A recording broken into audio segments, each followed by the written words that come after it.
Welcome to What If, Sleep Storian, where the boundaries between worlds dissolve and beloved characters step beyond the pages of their original tales. Here, in the hushed hours between day and night, a visionary artist might cross paths with a cunning strategist, their minds weaving threads of genius and ambition into a tapestry of wonder and dread. Each story begins with a simple question, what if, and unfolds into a gentle tapestry of intrigue, wonder, and dreams. Tonight, we begin with something a little melancholic, a tale woven from the cobblestones of Renaissance Florence, where the air hums with the promise of art and the shadow of war. If these stories bring you comfort or spark your imagination, I'd be grateful if you'd like the video and subscribe, but only if you truly enjoy what I do here. Let me know where in the world you're listening from. I love seeing how far these stories travel. So dim the lights, find your most comfortable position, and let these whispered narratives carry you softly towards sleep. The year is 1503, and Florence is alive, though not with the golden glow of romantic paintings you might imagine. No, this is a city of grit and grandeur, where the Arno River carries the scent of tanneries and the chatter of merchants haggling over wool and wine. The streets are narrow, their stones slick with mud and the leaves of horses, the air thick with the tang of smoke from forges and the faint sweetness of baking bread. Can you imagine the smell of the air back then? A blend of charcoal, wet earth, and the faint perfume of lavender from a noblewoman's passing cloak. The sounds are no less vivid. The clatter of cartwheels, the distant toll of cathedral bells, the shouts of apprentices darting through crowds. Touch the walls of these ancient buildings, and you'd feel the rough bite of stone, still warm from the day's sun, or the damp chill of an alley's shadow. This is not the Florence of your dreams, all marble and sunlight. This is a city of survival, where artisans labour until their hands bleed, where mothers barter for scraps to feed their children, and where the powerful play chess with human lives. The Medici may rule, but their grip is fragile, and every lord, every guild, every scheming mind is vying for a sliver of control. The air tastes bitter with ambition, and the threat of war hangs like a storm cloud over the hills. Into this world steps a man whose name echoes through time, a man whose sketches capture the curve of a bird's wing and the mechanics of a siege engine with equal grace. Leonardo da Vinci, his beard streaked with grey, his eyes sharp with a restless curiosity, moves through Florence like a man caught between dreams and reality. His hands, stained with ink and charcoal, are never still, always sketching, always seeking. Tonight he sits in a workshop cluttered with half-finished canvases, wooden models of flying machines, and the faint scent of linseed oil. The flickering light of an oil lamp casts shadows that dance across his sketches, each one a whisper of possibility. But another figure moves through the city, his steps measured, his eyes cold as the steel of a dagger. Niccolo Machiavelli, a man who sees the world not as it could be, but as it is. A chessboard of power, where every move must be calculated, every weakness exploited. His cloak blends into the twilight, and his mind is already spinning a plan, one that will draw Leonardo into a dance of genius and danger. What would you have done in a world like this, where every choice could tip the scales toward creation or destruction? As the lamplight flickers and the night deepens, let us step into their story, a tale of art, ambition, and the shadow of a machine that could reshape the fate of Florence. Leonardo's workshop is a world unto itself. The air is heavy with the scent of turpentine and sawdust, the faint metallic tang of tools left too long near an open window. Shelves groan under the weight of manuscripts, their pages curling like autumn leaves, filled with drawings of gears, wings, and impossible machines. A half-eaten apple sits forgotten on a table, its flesh browning in the humid air. The sound of Florence filters through the shutters, a distant dog's bark, the laughter of a tavern spilling into the street, the soft patter of rain beginning to fall. Leonardo's fingers trace the edge of a parchment, his mind lost in the curve of a catapult arm, when a knock at the door breaks the spell.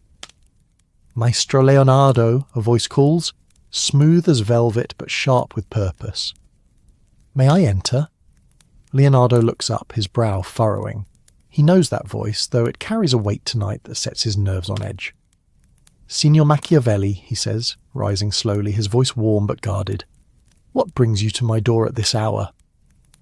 The door creaks open, and Niccolo Machiavelli steps inside, his cloak dripping with rain. His face is angular, his eyes dark and unreadable, like pools of ink in the lamplight. A matter of some urgency, he says, his tone light but laced with intent. Florence needs your genius. Leonardo gestures to a stool, though his eyes never leave Machiavelli's face. Florence has many needs, he says, his voice soft but firm. And I am but one man, with hands already full. Machiavelli smiles, a thin curve of lips that holds no warmth. But your hands, Maestro, shape wonders no other could dream. I speak of a machine, a device to secure our city's future against our enemies. Leonardo's fingers pause on the parchment, his heart quickening. He has designed war machines before, catapults, crossbows, even a monstrous tank armoured with wood and steel, but always with a reluctance that gnaws at his soul. Speak plainly, Niccolo, he says, his voice low, almost a whisper. What does Florence ask of me now? Machiavelli steps closer, his boots leaving faint prints on the dusty floor. Siena grows bold, he says, his voice dropping to match Leonardo's. Her armies muster, her spies whisper in our markets. The Signoria demands a weapon to humble them, something to make them think twice before crossing our borders. A machine of war, Leonardo, one only you could devise. The words hang in the air, heavy as the rain outside. Leonardo's mind races, conjuring images of gears and levers, of fire and steel, but also of blood and broken bodies. He turns away, his gaze falling on a sketch of a flying machine, its wings delicate as a dragonfly's. War, he says softly, almost to himself. Always war. Can we not build something to lift men's souls instead? Machiavelli's laugh is soft, almost pitiful. Souls are a luxury, Maestro. Power is what keeps Florence standing. Will you aid us, or shall we seek another? The question is a challenge, and Leonardo feels it like a blade at his throat. He knows Machiavelli's mind, sharp, ruthless, a man who sees no beauty in ideals, only in outcomes. Yet Leonardo cannot turn away, not when Florence, his home, teeters on the edge of ruin. I will consider it, he says at last, his voice heavy with the weight of his choice. But I will not create destruction alone. There must be balance. Machiavelli nods, as if he expected no less. Balance, he says, the word dripping with irony. Very well. I will return tomorrow. Think about it, Leonardo. Florence waits. As Machiavelli slips back into the rain-soaked night, Leonardo sinks onto his stool, his hands trembling. The workshop feels smaller now, the shadows deeper. Can you imagine the weight of that moment, the clash of genius and ambition in a single room? The air is thick with it, the scent of ink and oil mingling with the storm outside, and Leonardo knows that whatever he creates will change the course of his city, and perhaps his soul. The days that follow are a blur of sketches and sleepless nights. Leonardo's workshop becomes a crucible where ideas are forged and discarded like molten steel. He draws by candlelight, his fingers cramped from holding charcoal, his mind wrestling with the paradox of his task, to create a machine of war that does not betray his heart. The air grows colder as autumn deepens, the scent of wet leaves seeping through the cracks in the walls. The taste of bitter wine lingers on his tongue as he works, the only sustenance he remembers to take. Machiavelli visits often, his presence like a shadow that never fully leaves. Their conversations are a dance of opposites. Leonardo's voice soft, searching, filled with questions of morality. Machiavelli's sharp, pragmatic, cutting through ideals like a knife through silk. The machine must inspire fear, Machiavelli insists one evening, his eyes glinting in the firelight. Siena must see it and tremble. And what of the men who wield it? Leonardo counters, his voice steady but laced with pain. What of their souls, Niccolo? Or the lives it will take? Machiavelli leans forward, his hands clasped as if in prayer, though his words are anything but holy. The soul of Florence is worth 1,000 others. You know this, Leonardo. You've seen the bodies in the streets when enemies breach our walls. Leonardo turns away, his gaze falling on a model of a parachute, its silk canopy draped like a ghost over a wooden frame. He wants to argue, to speak of beauty and invention, but the truth of Machiavelli's words gnaws at him. Florence is fragile, her enemies circling like wolves, and so he draws, his hand moving almost against his will, sketching a machine unlike any he has made before, a colossus of iron and wood, its arms bristling with blades, its heart a furnace of fire and steam. The city outside continues its relentless rhythm. The markets buzz with the chatter of traders, their voices carrying the scent of spices and sweat. The Arno glitters under the midday sun, but its waters hide the filth of a city stretched to its limits. Leonardo walks these streets sometimes, his cloak pulled tight against the chill, and he sees the faces of the people, hungry, weary, yet clinging to hope. What would you have done in those narrow streets and flickering lamplight, knowing your work could save them or doom them? As the machine takes shape on paper, so does the tension between the two men. Machiavelli pushes for speed, for ruthlessness, his words like spurs in Leonardo's side. Siena will not wait, he says one night, his voice low and urgent. Every day you delay, their armies grow stronger.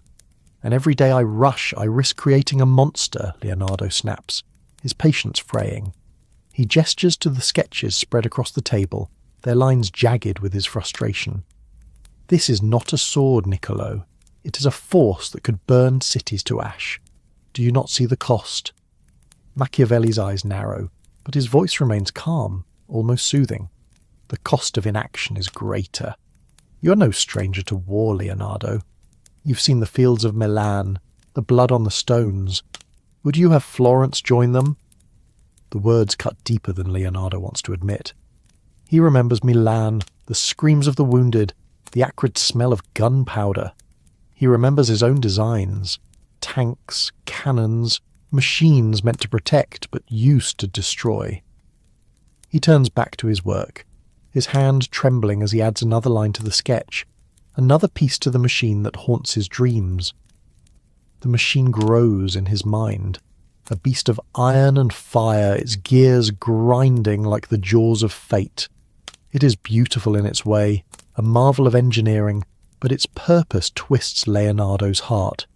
He imagines it on the battlefield, its blades gleaming in the sun, its roar drowning out the cries of the fallen. He imagines the fear it will inspire, not just in Siena, but in Florence herself. And he wonders, as the candles burn low and the city sleeps, whether he is creating a saviour or a demon. Weeks pass, and the machine moves from paper to reality. A forge is built in a secluded courtyard, its bellows hissing like a living thing. The air is thick with the scent of molten iron, the clang of hammers echoing through the night. Leonardo oversees every detail, his hands guiding the smiths, his voice calm but firm. The machine begins to take shape, a towering frame of wood and steel, its arms lined with blades that catch the firelight like the wings of a dragon.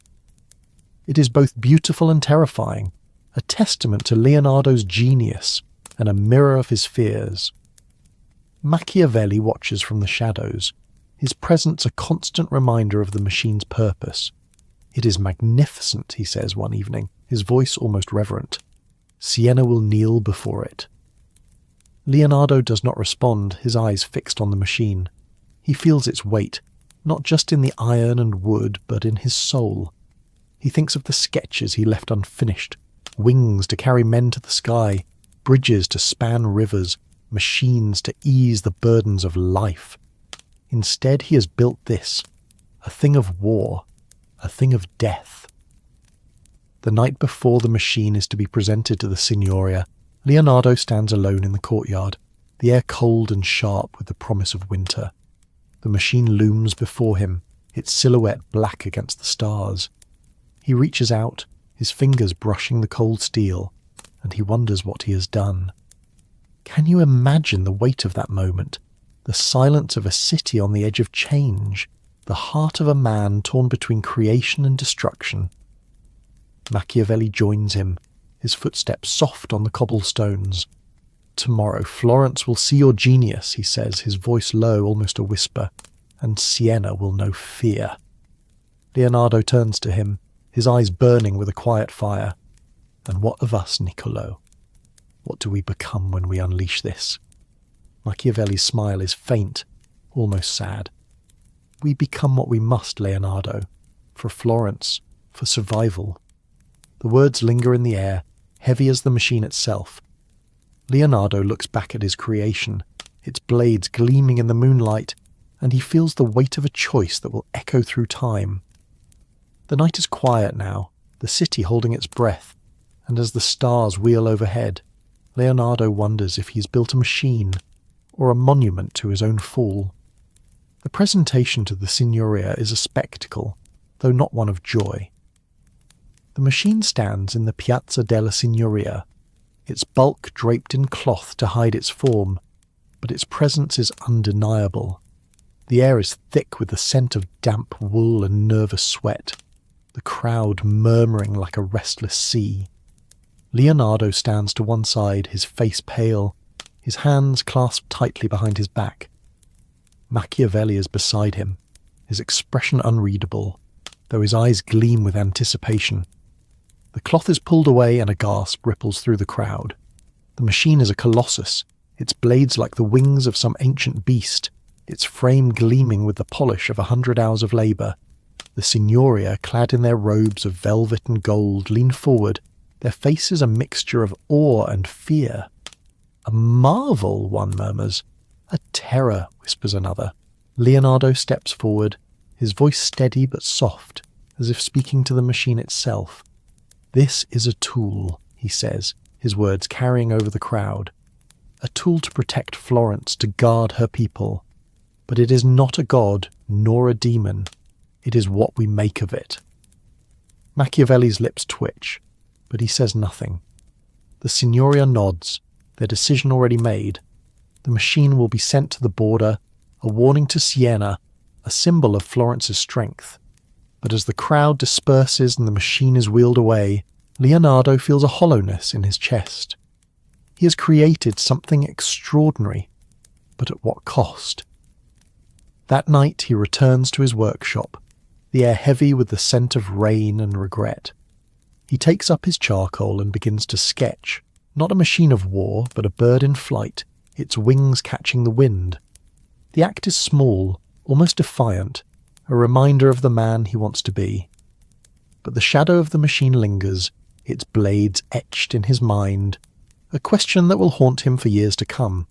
What if I had said no? As the stars fade and the first light of dawn touches the hills of Florence, the city stirs, unaware of the choice that has shaped its future. The machine stands ready, a guardian or a monster depending on who wields it. Leonardo and Machiavelli, two men bound by genius and divided by purpose, have left their mark on history, a mark that will linger in the stones of Florence and the hearts of those who hear this tale. And so, dear listener, as you drift towards sleep, let the cobblestones of Florence fade, let the scent of rain and iron dissolve into the quiet of your own world. What would you have done in Leonardo's place, caught between art and war, between dreams and duty? Let these questions slip away, carried on the gentle tide of this story, and rest now in the soft embrace of the night. The dawn breaks over Florence, painting the Arno's waters with a hesitant gold, though the air remains heavy with the scent of damp stone and the faint bitterness of coal fires stoked in the night. The city stirs, its people unaware of the machine now hidden in a guarded warehouse, its blades silent, but its presence a pulse in the heart of the Signoria's plans.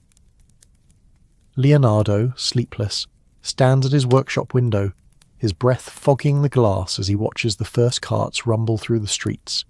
The chill of morning seeps through his thin linen shirt, prickling his skin, while the distant clang of a blacksmith's hammer echoes like a warning. The taste of last night's wine lingers, sour on his tongue, a reminder of the hours spent wrestling with his own thoughts. Can you imagine the weight of a city's fate resting on one man's shoulders, the air thick with unspoken choices? Leonardo's mind is a storm of images, the machine's iron frame, its gears grinding like the jaws of a beast, and the sketches he abandoned, wings, bridges, dreams of a world lifted by beauty rather than crushed by war. The memory of Machiavelli's words haunts him, sharp as the scent of rain-soaked leather that clings to the air. Florence needs him, but at what cost? The city is no fairy tale. It is a place of hunger and hustle, where bakers knead dough with calloused hands, where children dart through alleys to steal scraps of bread, their laughter mingling with the cries of merchants. The streets smell of sweat and spices, of horse dung and the faint sweetness of crushed herbs underfoot. This is the Florence he loves, flawed and fierce, and he cannot turn away from it. As the sun climbs, casting long shadows across the cobblestones, Machiavelli returns, his cloak dusted with the morning's dew. His presence fills the workshop like a chill wind, though his voice is soft, almost coaxing. He speaks of Siena's growing threat, of spies caught whispering in taverns, of the signoria's impatience.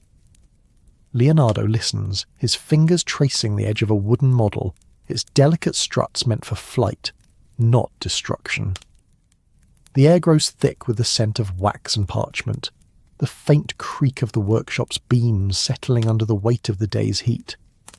Machiavelli's eyes, sharp as a falcon's, miss nothing, noting the hesitation in Leonardo's posture, the way his hands linger on dreams rather than plans for war. The tension between them is a silent current, unspoken but palpable. Leonardo feels it in the ache of his shoulders, the tightness in his chest. He wants to speak of art, of invention, of machines that could irrigate fields or harness the wind. But Machiavelli's focus is singular: power, survival, the machine. The strategist's words are like a blade, cutting through Leonardo's ideals, urging him to see the world as it is, brutal, unforgiving, a place where beauty is a luxury few can afford. Yet Leonardo clings to a vision of balance, a hope that his creation might serve as a shield rather than a sword. The workshop feels smaller now, the walls closing in, the air heavy with the scent of doubt. By midday, Leonardo is summoned to a secluded field beyond Florence's walls, where the machine awaits its first test. The air here is cleaner, scented with wild thyme and the faint musk of earth warmed by the sun. The machine stands like a titan, its blades glinting in the light, its frame groaning as workers adjust its gears. The sound is a low, ominous hum, like the breath of a sleeping giant, and Leonardo feels it in his bones. The grass beneath his feet is soft, crushed under the weight of the machine's base, and the taste of dust coats his tongue as a breeze stirs the field. The workers move with nervous energy, their hands slick with sweat, their eyes darting to Leonardo as if he holds the key to their salvation, or their doom. The test begins, and the machine lurches forward, its blades slicing through wooden targets with a precision that makes the onlookers gasp. The air fills with the screech of metal and the splintering of wood, a sound that drowns out the birdsong and sets Leonardo's heart racing. He watches, his hands clenched as the machine moves, its power undeniable, its purpose unmistakable. Yet he sees not just the triumph of engineering, but the shadow it casts, a shadow of blood, of broken fields, of lives lost to the ambition of men. Machiavelli stands nearby, his face alight with satisfaction, though his eyes never leave Leonardo, searching for weakness, for doubt. What would you have done in that field, watching a creation of your own hands move with such terrible grace? The air is warm now, the sun high, but Leonardo feels a chill, as if the machine's shadow has settled over his soul. He turns away, his gaze falling on the distant hills, their slopes green and untouched by war. For a moment, he imagines a world where his machines lift men to the sky, not cast them into the dust. Back in his workshop, Leonardo seeks refuge in his sketches. The air is thick with the scent of charcoal and the faint sweetness of drying herbs hung near the window. His hands move quickly now, drawing not blades or gears, but the delicate curve of a river diverted, a canal to bring water to thirsty fields. The act is a quiet rebellion, a refusal to let the machine define him. The workshop is silent save for the scratch of charcoal on paper, the soft creak of the floor beneath his feet. The taste of an apple, bitten and left forgotten, lingers on his tongue, a small comfort in a world growing darker. Machiavelli's visits grow more frequent, his words sharper, urging Leonardo to refine the machine to make it unstoppable. But Leonardo resists, not with arguments, but with silence, with sketches that speak of life rather than death. He thinks of the people of Florence, their faces worn by labour, their hands rough from survival. He thinks of the children playing in the streets, their laughter a fragile thread in a city on the edge of war. The machine may protect them, but it will also change them, and Leonardo fears what that change will mean.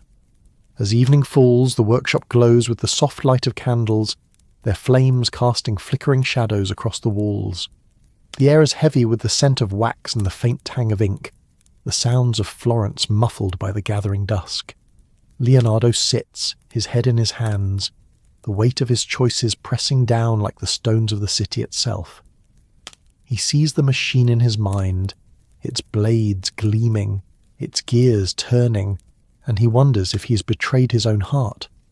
The moral conflict is a fire within him, burning through his ideals, leaving only questions. Can a machine of war ever serve peace? Can a man create beauty in a world that demands blood? Machiavelli arrives, his presence like a storm cloud, though his voice is calm, almost gentle. He speaks of Florence's future, of the glory that awaits if Siena falls.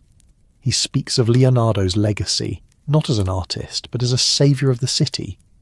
The words are a lure, a trap, and Leonardo feels their pull, yet he resists, his mind clinging to the memory of a sketch, a bridge, a wing, a dream of something better.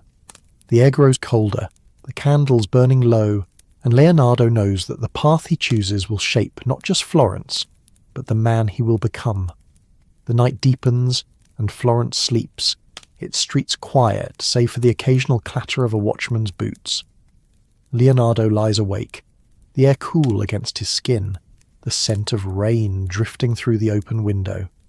He dreams, not of the machine, but of a Florence untouched by war, where his inventions bring light, not shadow. The taste of hope is faint, almost lost, but it lingers, a spark in the darkness. The city waits, its fate tied to the machine, to the men who shaped it, and to the choices yet to come. As you drift towards sleep, dear listener, imagine the quiet of that Florentine night, the weight of a city's dreams resting on one man's heart. Let the scent of rain and wax carry you. Let the soft rhythm of this story guide you to rest. Where are you listening from as these whispered tales unfold? Let me know, and sleep well until our story continues. The night has settled over Florence like a heavy cloak, its silence broken only by the distant howl of a dog and the soft patter of rain against the city's ancient stones. Leonardo's workshop is a sanctuary of flickering light, the air thick with the scent of melted wax and the faint acrid bite of ink drying on parchment. The floor creaks beneath his restless pacing, each step a counterpoint to the thoughts that churn within him. The machine, now complete and hidden beyond the city walls, looms in his mind, a colossus of iron and ambition, its blades a silent promise of destruction. The taste of bitter herbs lingers from a hastily drunk tisane, meant to calm his nerves but doing little to ease the ache in his chest. The city outside is a living thing, its breath the hum of lives woven together, yet it feels fragile, as if one wrong move could unravel it all. Leonardo pauses by a window, his fingers brushing the cool, damp wood of the frame. The rain has left the streets glistening, their cobblestones reflecting the faint glow of lanterns swaying in the wind. The air carries the scent of wet earth, and the distant tang of smoke from a baker's oven, a reminder of the city's relentless pulse even in these quiet hours. Florence is not the golden dream of poets. It is a place of toil where weavers' hands bleed from coarse wool, where merchants haggle over scraps of profit, their voices sharp with desperation. The threat of Siena's armies hangs over the city like a storm cloud, and Leonardo feels its weight, a pressure that tightens his throat and quickens his pulse. Can you imagine the air back then, heavy with rain and fear, the city holding its breath as war draws near? As morning creeps over the hills, the city awakens with a clamour of bells and the shouts of vendors in the mercato. The air grows warmer, thick with the scent of fresh bread and the sharp tang of fish pulled from the Arno. Leonardo walks the streets, his cloak heavy with the damp of last night's rain, his eyes tracing the faces of the people, artisans with ink-stained fingers, mothers clutching children, old men muttering prayers under their breath. Their lives are the heartbeat of Florence, and he wonders what they would think of the machine, whether they would see it as salvation or damnation. The cobblestones are slick beneath his boots, the air alive with the hum of a city that knows nothing of the shadow growing in its midst. Machiavelli finds him in the workshop at midday, the air now heavy with the scent of turpentine and the faint sweetness of drying lavender hung near the door. The strategist's presence is like a blade, sharp and precise, cutting through the quiet of the room. "Maestro," he begins, his voice smooth but carrying an edge. The Signoria grows restless. They wish the machine would march by week's weekend. Will it be ready? His eyes, dark and unyielding, fixate on Leonardo, searching for any crack in his resolve. Leonardo turns from his sketch of a canal, its lines soft and flowing, a stark contrast to the jagged edges of the war machine's design. "It is ready," he says softly, his voice heavy with reluctance. "But readiness is not my concern. It is what we unleash upon the world, Niccolo. A machine that cuts through flesh as easily as wood. Does it not trouble you?" Machiavelli steps closer, his boots leaving faint marks on the dusty floor. "Trouble me?" he says, his tone light but laced with irony. "What troubles me is a Florence undefended, her streets filled with Siena's banners. You see a machine, Leonardo. I see survival." His words are a challenge, each syllable measured to pierce Leonardo's ideals. The artist's hands clench, his fingers smudged with charcoal. "Survival at what cost?" he asks, his voice low, almost a whisper. "This machine is no mere tool. It is a force, a storm that will sweep away more than our enemies. Have you not seen the fields of Milan, Niccolo? The blood that stains the earth when such things are lost?" Machiavelli's smile is thin, almost pitiful. "I have seen them," he replies, his voice calm but unyielding, "and I know that blood spared today is bloodshed tomorrow. Florence cannot afford your dreams, Maestro, not now." The air grows thick with the scent of doubt. The faint creak of the workshop's beams, a reminder of the world pressing in. Leonardo turns away, his gaze falling on a model of a wing, its delicate struts gleaming in the sunlight. "And if I dream of peace?" he asks, his voice trembling with quiet defiance. "If I believe a machine could lift us above war, not drag us deeper into it?" "Then you dream alone," Machiavelli says, his tone softening, almost gentle. "Florence needs your genius, not your heart.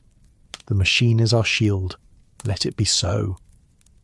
He steps back, his cloak blending into the shadows, leaving Leonardo with the weight of his words. The tension between them is a silent storm, brewing in the spaces where their ideals collide. Leonardo feels it in the ache of his fingers, the tightness in his jaw. He wants to speak of peace, of inventions that could heal rather than harm, but Machiavelli's words linger, sharp as the scent of rain-soaked leather. What would you have done in his place, caught between the call of art and the demands of power? By afternoon, Leonardo is called to the warehouse, where the machine is being prepared for its journey. The air is heavy with the scent of oil and iron, the clang of hammers echoing through the vast space. The machine stands like a titan, its frame towering over the workers who scurry around it, their hands slick with grease, their faces taut with awe and fear. The sound of its gears, tested once more, is a low growl that vibrates in Leonardo's chest, drowning out the distant chatter of the city. The taste of dust coats his tongue, the air thick with the heat of the forge. He watches as the blades are polished, their edges catching the light like the wings of a predatory bird, and he feels a chill despite the warmth of the day. A worker, young and nervous, approaches Leonardo, his voice trembling. "Maestro, will it save us?" he asks, his eyes wide with hope and fear. "Will it keep Siena from our gates?" Leonardo hesitates, his heart heavy. "It will do what it was made to do," he says at last, his voice soft but strained. "But pray it never needs to." The boy nods, his face uncertain, and returns to his work, leaving Leonardo with a pang of guilt. He wants to believe the machine is a shield, but he sees its shadow, the blood it will spill, the lives it will claim. Machiavelli, watching from a corner, steps forward. "They look to you," he says, his voice low, almost a whisper. "They see a saviour. Do not disappoint them, Leonardo." "And if I disappoint myself," Leonardo replies, his eyes fixed on the machine, "if this machine becomes my legacy, not my art, then you will have served Florence," Machiavelli says, his tone firm but not unkind. "That is enough." He turns away, his footsteps echoing in the vastness of the warehouse, leaving Leonardo alone with the machine and his doubts. Back in his workshop, Leonardo turns to his sketches, seeking solace in the lines of a bridge that could span rivers, a wing that could touch the sky. The air is thick with the scent of charcoal and the faint sweetness of herbs, the silence broken only by the scratch of his pen. The act is a quiet defiance, a refusal to let the machine define him. He thinks of the people of Florence, their faces worn by labour, their hands rough from survival. He thinks of the children, their laughter a fragile thread in a city on the edge of war. The machine may protect them, but it will also change them, and Leonardo fears what that change will mean. As night falls, the workshop glows with the soft light of candles, their flames casting shadows that dance across the walls. The air is heavy with the scent of wax and the faint tang of ink, the sounds of Florence muffled by the darkness. Leonardo sits, his head in his hands, the weight of his choices pressing down like the stones of the city itself. He sees the machine in his mind, its blades gleaming, its gears turning, and he wonders if he has betrayed his own heart. The moral conflict is a fire within him, burning through his ideals, leaving only questions. Can a machine of war ever serve peace? Can a man create beauty in a world that demands blood? Machiavelli's words echo in his mind, a constant pressure, urging him to embrace the machine's power. But Leonardo resists. His sketch is a silent rebellion, a dream of a Florence untouched by war, where his inventions bring light, not shadow. The taste of hope is faint, almost lost, but it lingers, a spark in the darkness. The city waits, its fate tied to the machine, to the men who shaped it, and to the choices yet to come. As you drift towards sleep, dear listener, imagine the quiet of that Florentine night, the weight of a city's dreams resting on one man's heart. Let the scent of rain and wax carry you.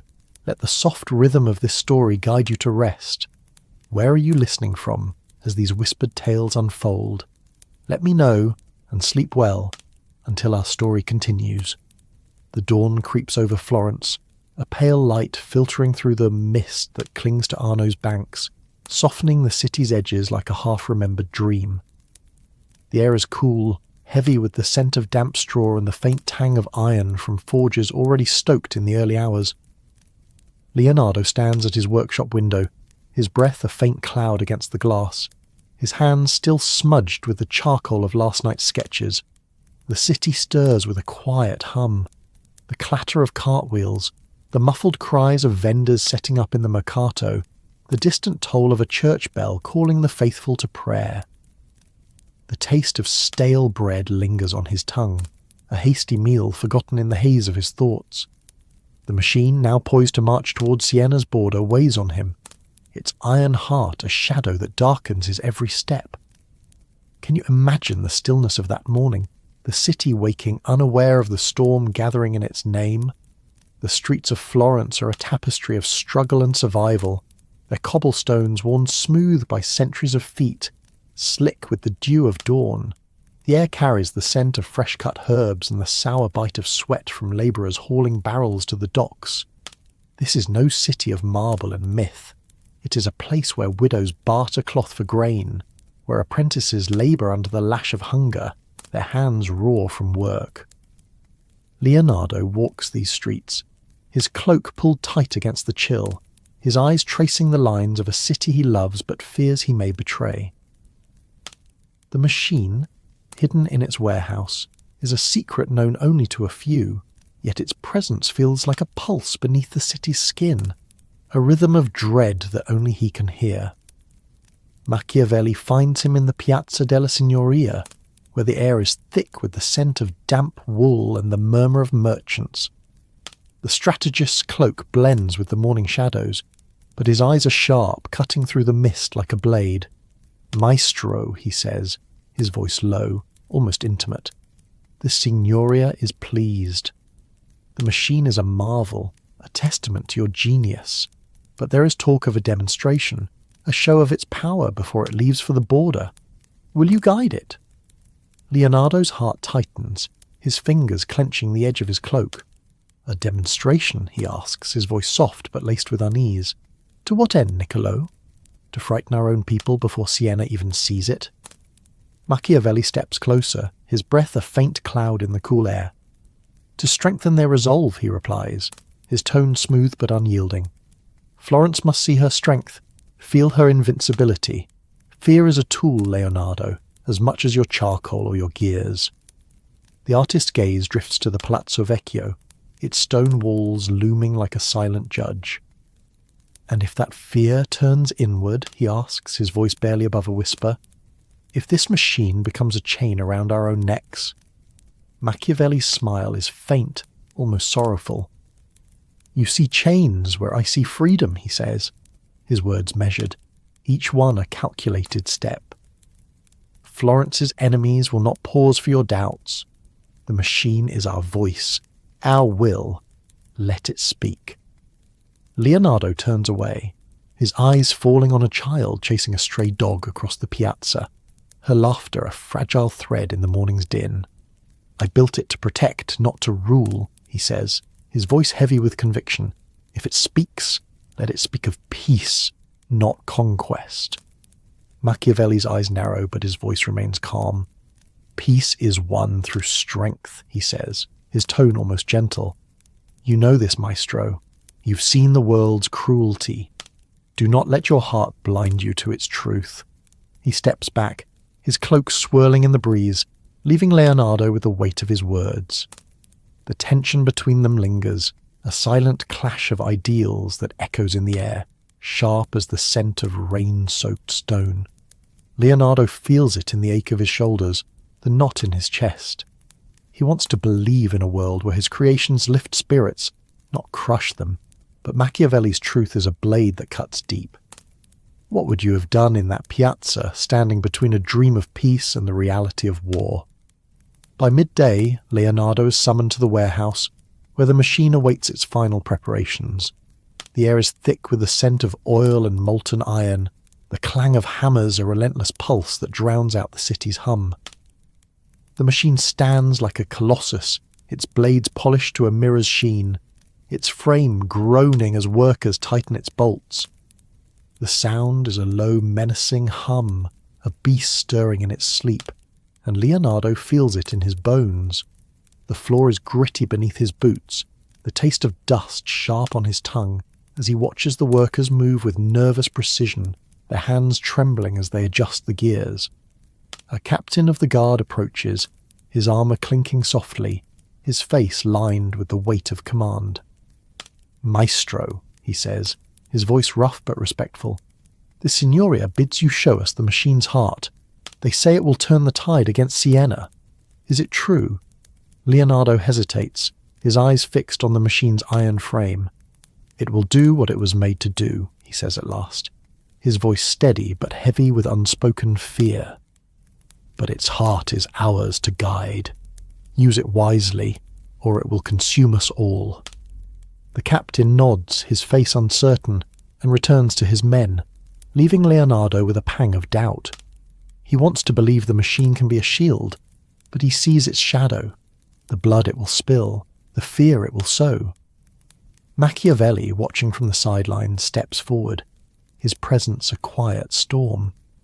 "They trust you," he says, his voice low, almost a whisper.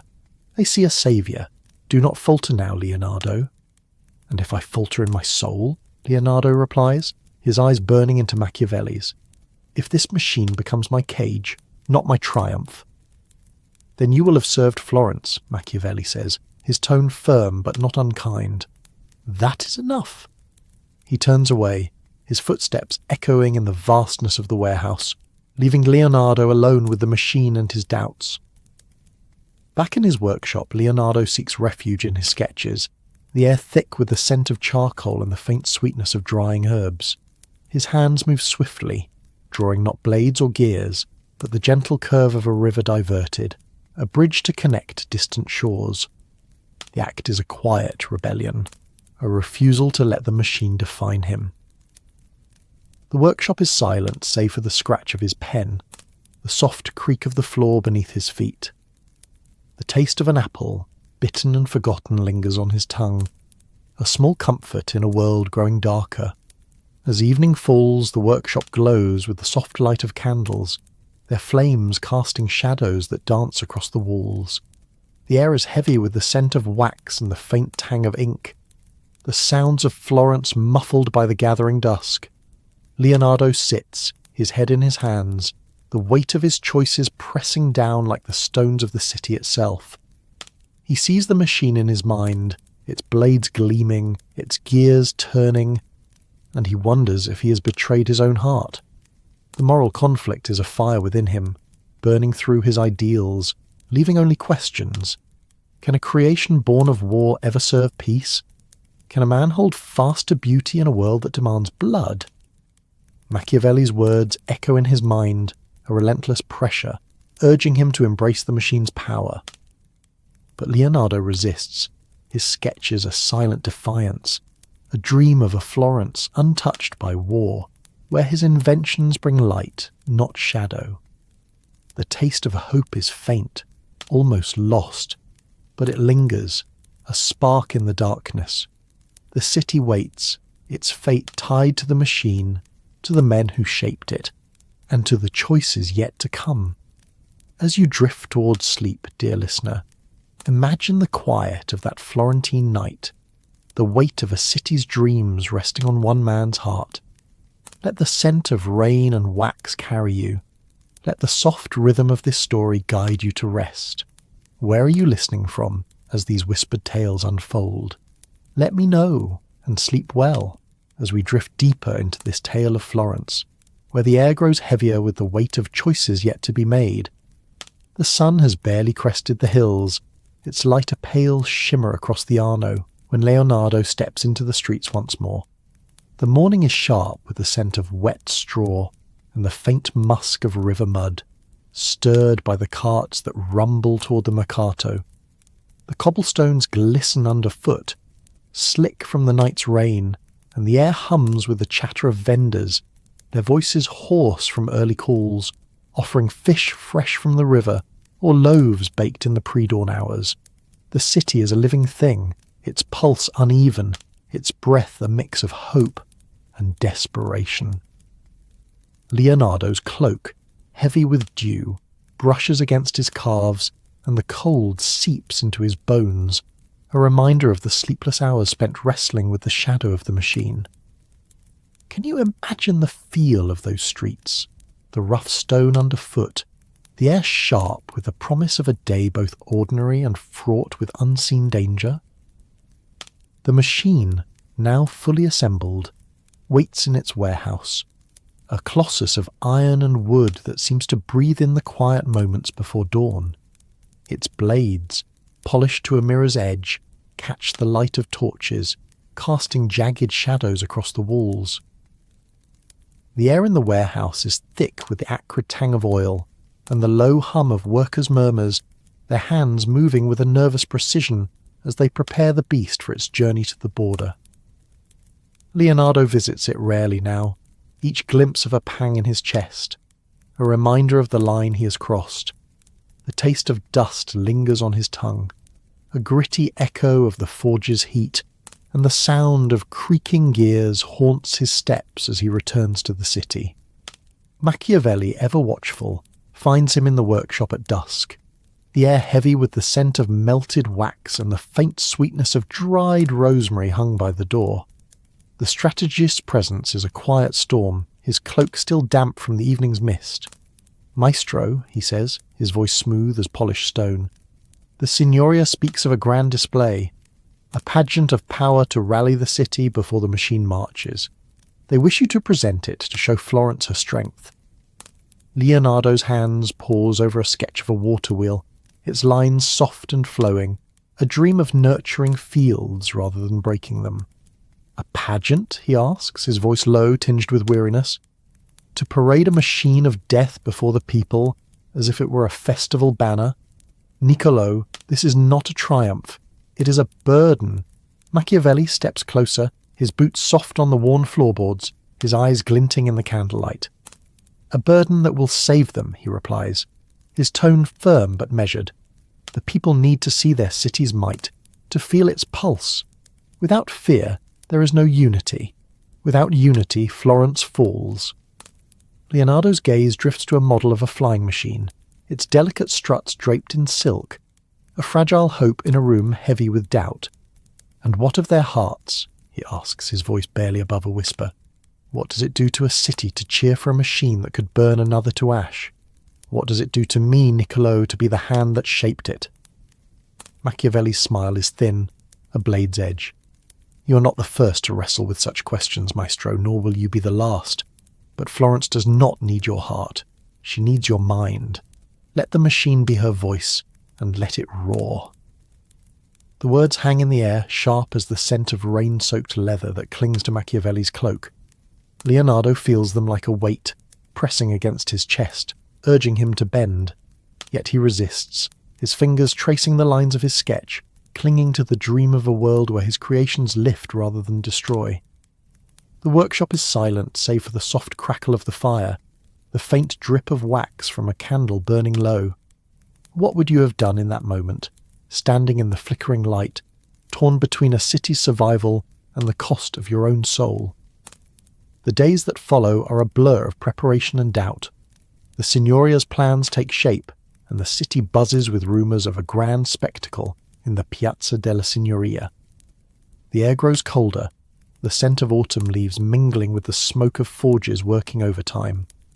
Leonardo walks the streets, his cloak pulled tight against the chill, his eyes tracing the faces of the people. Merchants with weathered hands, children darting through alleys, their laughter a fragile thread in a city on edge. The taste of bitter wine lingers from a tavern where he overheard whispers of Sienna's armies, their numbers growing, their spies slipping through Florence's gates like shadows. In the workshop, Leonardo's hands move restlessly, sketching not the machine but visions of canals and bridges, of machines that could harness the river's flow to feed the hungry. The air is thick with the scent of charcoal and the faint tang of the ink, the silence broken only by the scratch of his pen. Each line is a rebellion, a refusal to let the machine define him. Yet the weight of it lingers, a shadow that darkens every stroke. He thinks of the people of Florence, their lives woven into the city's stones, and he wonders if they would thank him for the machine, or curse him. Machiavelli's visits are a constant pressure, his words a relentless tide. One evening, as the sky burns red over the hills, he leans against the workshop door, his eyes sharp as ever. "The demonstration is set for tomorrow," he says, his voice low, almost a whisper. "The Signoria expects you to lead it, Leonardo, to show them the machine's heart." Leonardo's hands still, his charcoal hovering over a sketch of a bird in flight. "Its heart," he says softly, his voice heavy with irony. "A heart of iron and fire, Niccolo." Is that what Florence needs? A heart that knows only destruction?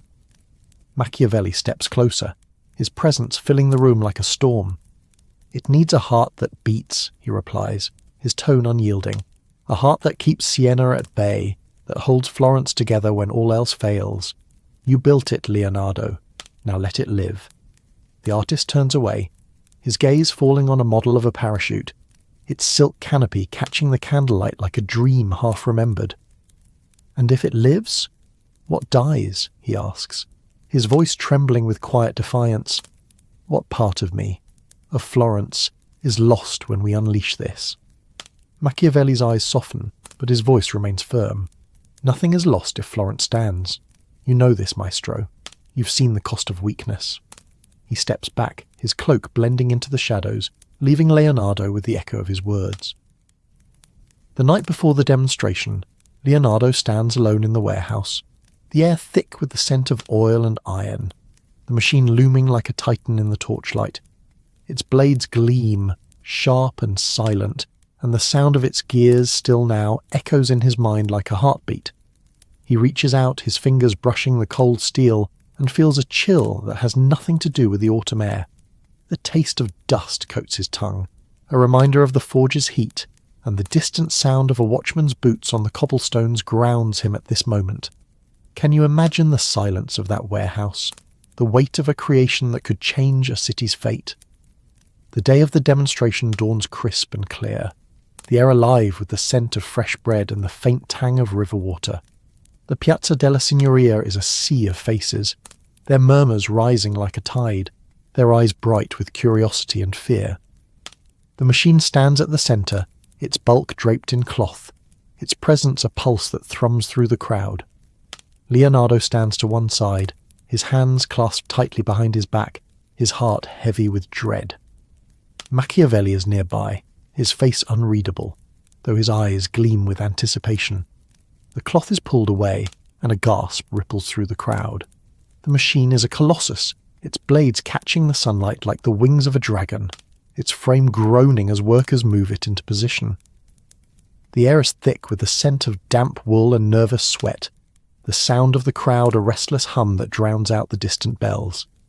The Signoria, seated in their velvet robes, lean forward, their faces a mixture of awe and unease.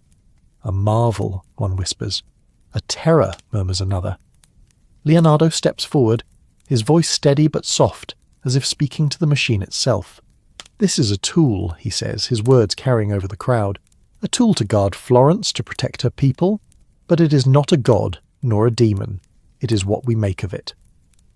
The crowd is silent, their eyes fixed on him, on the machine, on the future it represents.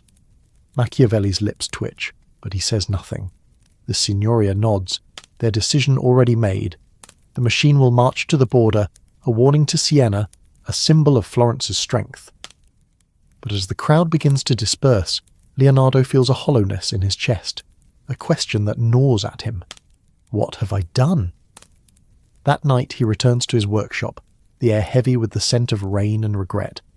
He takes up his charcoal and begins to sketch, not a machine of war but a bird in flight, its wings catching the wind. The act is small, almost defiant, a reminder of the man he wants to be. The workshop is silent save for the scratch of his pen, the soft creak of the floor beneath his feet. The taste of an apple, bitten and forgotten, lingers on his tongue, a faint comfort in a world growing darker. Machiavelli visits one last time, his presence a quiet shadow in the doorway. You did well today, he says, his voice low, almost gentle. Florence saw her strength, and Siena will hear of it. You have given us a chance, Leonardo. The artist looks up, his eyes burning with a quiet fire. A chance for what, Niccolo? He asks, his voice heavy with exhaustion. For peace, or for more blood? Machiavelli's smile is faint, almost sad.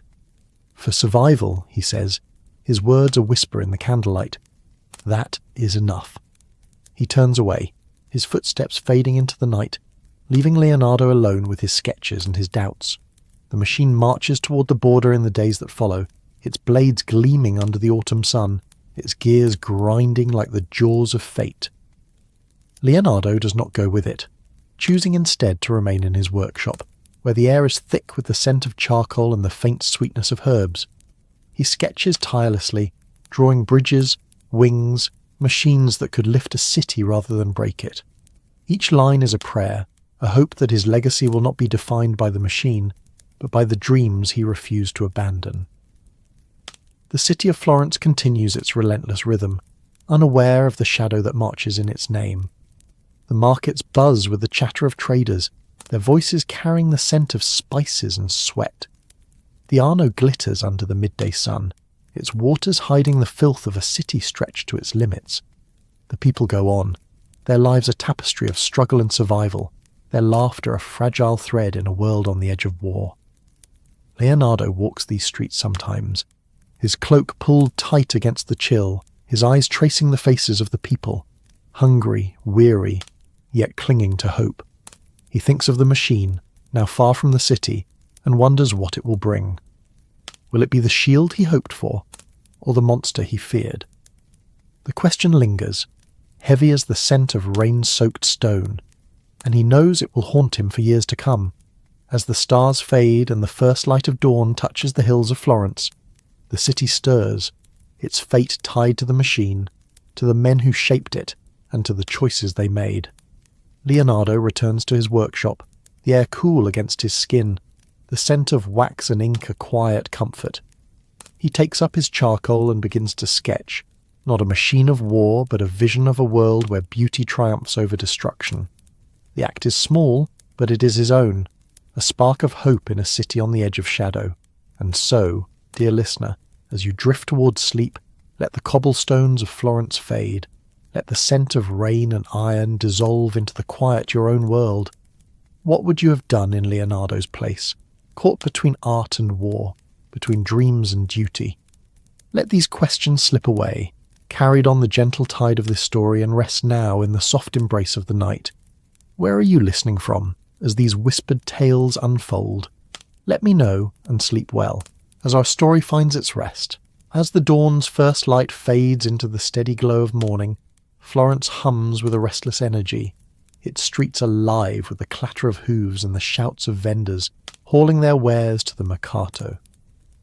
The air is crisp, carrying the scent of fresh-baked bread mingled with the sharp tang of river water and the faint musk of wet wool from cloaks drying in the sun. Leonardo stands at the edge of the Ponte Vecchio, his hands gripping the stone balustrade, its surface cool and rough beneath his fingers. The Arno flows below, its waters murky with the silt of autumn rains, reflecting the city's restless pulse. The taste of dust lingers on his tongue, a remnant of the warehouse where the machine now waits, its iron heart silent but heavy with promise, or threat. Can you imagine standing there, the river's chill rising to meet you, the weight of a creation you cannot unmake pressing against your chest? The city is no painting, no gilded dream of marble and light. It is a place of raw edges, where tanners' hands sting from acrid vats, where mothers haggle for bruised fruit to feed their young, their voices sharp with worry. The cobblestones under Leonardo's boots are uneven, worn by centuries of footsteps slick with the morning's dew. The sounds of Florence surround him, the creak of a cart's axle, the laughter of children chasing a stray cat, the distant chant of monks drifting from a chapel. Yet beneath it all lies a tension, a whisper of war that ripples through the city like a current. Siena's shadow looms, and the machine, Leonardo's machine, is Florence's answer. A colossus of blades and fire that could save or damn them all. He turns from the bridge, his cloak heavy with the damp of morning, and makes his way through the narrow streets toward his workshop. The air grows warmer, thick with the scent of crushed herbs and the faint sweetness of wine spilled in an alley. His mind is a storm of images, the machine's gears grinding, its blades slicing through the air, and the sketches he left behind, wings to touch the sky, canals to feed the earth. The weight of his choice clings to him, heavy as the stones of the city itself. He thinks of the people he passed, their faces etched with the weariness of survival, and wonders what they would say if they knew the machine's true power. Would they cheer Or would they recoil? In the workshop, the air is thick with the scent of linseed oil and the faint tang of charcoal, the silence broken only by the soft creak of the floorboards beneath his steps. Shelves sag under the weight of manuscripts, their pages filled with dreams of flight and water, now overshadowed by the jagged lines of the war machine's design. Leonardo sits at his table, his hands trembling as he takes up a piece of charcoal. He wants to draw something gentle, something alive, a bird, a river, a bridge, but his fingers betray him, sketching the curve of a blade, the arc of a gear. The machine haunts him, its shadow creeping into every line. A knock at the door breaks his reverie, sharp and insistent. "Maestro Leonardo," comes Machiavelli's voice, smooth as silk but edged with purpose. "May I enter?" Leonardo sighs, his shoulders sagging under the weight of the moment. "Come, Niccolo," he says, his voice soft but weary. "What new demand does Florence bring?" Machiavelli steps inside, his cloak dusted with the morning's mist, his eyes sharp as ever. The lamplight catches the angles of his face, casting shadows that make him seem both ally and adversary. "No demand," he says, his tone light but calculated. "A request. The Signoria wishes you to oversee the machine's transport to the border. They trust no other to ensure its reliability." Leonardo's hands still, the charcoal crumbling slightly under his grip. "Reliability," he echoes, his voice heavy with irony. "You mean its capacity to destroy, to turn fields to ash, to make widows of wives? Is that what you ask of me now?" Machiavelli steps closer, his boots leaving faint marks on the dusty floor. "I ask you to save Florence," he says, his voice low, almost intimate. "Siena's scouts have been seen near our borders. Their armies grow bolder by the day. The machine is our shield, Leonardo. You built it for this moment." The artist turns away, his gaze falling on a model of a wing, its delicate struts gleaming in the lamplight. "I built it because I could not refuse," he says, his voice barely above a whisper. "But every stroke of my pen, every turn of its gears, feels like a betrayal of my art, of my soul. Do you not feel it, Niccolo? The cost of what we do?" Machiavelli's smile is faint, almost sorrowful. "The cost is survival," he replies, his tone unyielding. "You see betrayal where I see necessity. Florence stands on a knife's edge, Maestro. Your machine is the blade that keeps us from falling." The words cut deep, sharper than the Leonardo's heart tightens, his fingers clenching around the charcoal. "And if the blade turns on us," he asks, his voice trembling with quiet defiance. "If this machine becomes a tyrant, not a saviour, what then, Niccolo?" Machiavelli leans forward, his eyes glinting like steel in the dim light. "Then we wield it wisely," he says, his voice calm but firm. "Or we fall. The choice is ours, but it begins with you. Will you see it at the border, or leave it to lesser hands?" The air grows heavy, thick with the scent of wax and doubt.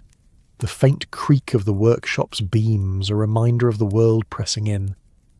Leonardo feels the weight of Machiavelli's words, a challenge that binds him to the machine as surely as its iron bolts. He wants to refuse, to turn back to his sketches of wings and rivers, but the faces of Florence's people, hungry, weary, hopeful, flash through his mind. He cannot abandon them, not when their lives hang in the balance. "I will go," he says at last, his voice low, almost a whisper. "But not for you, Niccolo, nor for the Signoria, for the people who walk these streets, who deserve more than blades and fire." Machiavelli nods, his expression unreadable. "For Florence, then," he says, his tone soft but laced with triumph. "We leave at dawn." He steps back, his cloak blending into the shadows, leaving Leonardo alone with the echo of his choice. The workshop feels smaller now, the walls closing in, the air thick with the scent of regret. Leonardo sits, his head in his hands, the weight of the machine pressing down like the stones of the city itself. He sees it in his mind, its blades gleaming, its gears turning, a beast of iron and fire that could save or destroy. The moral conflict burns within him, a fire that consumes his ideals, leaving only questions. Can a creation born of war ever serve peace? Can a man hold fast to beauty in a world that demands blood? As night falls, Florence settles into a restless quiet, its streets empty save for the occasional clatter of a watchman's boots. The air is cool, carrying the scent of rain and the faint tang of smoke from distant hearths. Leonardo lies awake, his thoughts a tangle of gears and wings, of blood and dreams. He imagines the machine on the border, its blades catching the sun, its roar drowning out the cries of the fallen. He imagines the people of Florence, their lives spared or broken by his creation, and he wonders if he has traded his soul for their safety. By morning, the city is alive again, its pulse quickening as the machine prepares to march. The air is thick with the scent of horses and sweat, the sound of carts creaking under the weight of supplies. Leonardo joins the procession, his cloak heavy with the damp of dawn, his heart heavier still. The machine is a colossus, its frame towering over the men who guide it, its blades glinting like the eyes of a predator. The cobblestones tremble under its weight, the air vibrating with the low hum of its gears. The people of Florence line the streets, their faces a mixture of awe and fear, their murmurs rising like a tide. A young girl, her hands clutching a loaf of bread, steps forward, her eyes wide. "Maestro," she says, her voice trembling, "will it keep us safe?" Leonardo kneels, his hand gentle on her shoulder, the rough weave of her dress grounding him in this moment. "It will try," he says softly, his voice strained but kind. "But safety is not in machines, little one. It is in us." The girl nods, her face uncertain, and steps back into the crowd, leaving Leonardo with a pang of guilt. Machiavelli rides nearby, his horse's hooves clattering on the stones, his eyes sharp as he watches the procession. "They look to you," he says, his voice low, almost a whisper. "They see hope in your creation. Do not let it falter now." Leonardo's gaze hardens, his voice steady but laced with pain. "Hope," he says, "is not a blade, Niccolo, nor a gear. If they look at me, let them see a man who dreams of more than war."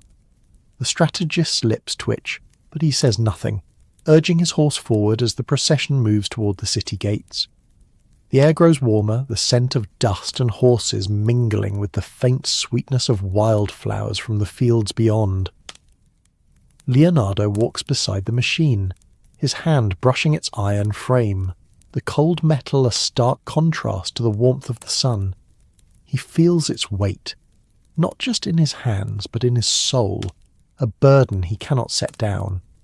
As the gates of Florence recede behind them, landscape opens into rolling hills, their slopes green with the last of autumn's vigour. The air is cleaner here, scented with thyme and earth, but the machine's presence is a shadow that darkens the fields. The men who guide it move with purpose, their hands slick with sweat, their eyes darting to Leonardo as if he holds the key to their salvation, or their doom. The sound of the machine's gears is a low growl, a beast stirring in its sleep, and Leonardo feels it in his bones. At camp that evening the air is thick with the scent of wood smoke and roasted meat, the faint tang of wine shared among the men. Leonardo sits apart, his hands sketching in the firelight, not the machine but a vision of a canal, its waters flowing to feed thirsty fields. The act is a quiet rebellion, a refusal to let the machine define him. Yet its shadow lingers, its blades etched in his mind, a question that will not fade. What if I had said no? Machiavelli joins him, his presence a quiet storm in the flickering light. "Tomorrow we reach the border," he says, his voice low, almost gentle. "Siena's scouts will see the machine, and they will know fear. You have done well, Leonardo." The artist looks up, his eyes burning with a quiet fire. "And what of the cost, Niccolo?" he asks, his voice heavy with exhaustion. "What do we become when fear is our only voice?" Machiavelli's smile is faint, almost sad. "We become what we must," he says, his words a whisper in the firelight. for Florence, for survival. He steps back, his figure blending into the darkness, leaving Leonardo with the weight of his creation and the choices yet to come. As the fire dies and the stars wheel overhead, Leonardo lies on the hard earth, the scent of grass and smoke grounding him in this moment. The machine looms nearby, its silhouette a dark promise against the night sky. He dreams not of blades or gears, but of a Florence where his inventions bring light, not shadow, a city of wings, not war. The taste of hope is faint, but it lingers, a spark in the darkness. And so, dear listener, as you drift towards sleep, let the hills of Florence fade, let the scent of wood smoke and iron dissolve into the quiet of your own world. Imagine the weight of a choice that could change a city, a life, a soul. Where are you listening from as these whispered tales unfold? Let me know, and rest now, as our story carries you gently toward dreams. The camp at dusk is a world of flickering shadows, where the glow of firelight dances across the faces of soldiers and the hulking form of the war machine, its iron frame a silent sentinel against the fading sky.